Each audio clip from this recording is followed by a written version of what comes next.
Si BBM, sabihin ko sa inyo, may listahan ako ng 5 bagay na impeachable offense niya.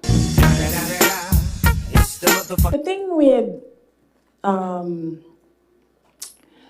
the hearing is kung makikita mo, kahapon, hindi ko napanood, kaya hindi ako mag-comment, pero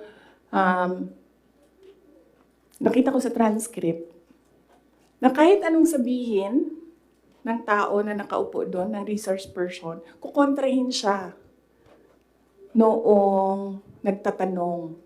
Walang tamang sagot sila tatanggapin. Kahit yung COA na mismo ang nagsabi kung ano yung trabaho niya, hindi nila tinatanggap na sagot. Kasi bakit ba?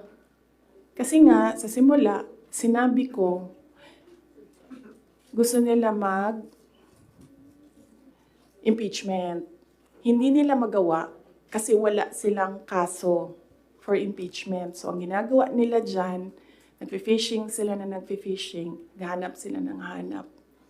Alam nyo, before ako umupo, alam ko, impeachable officer ako.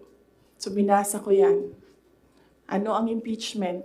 What are impeachable offenses? Ano ang pwedeng gawin mo na ma-impeach ka? Binasa ko yan lahat. Si BBM, sabihin ko sa inyo, may listahan ako ng 5 bagay na impeachable offense niya. Pero sa tingin niyo, papasa dyan sa House?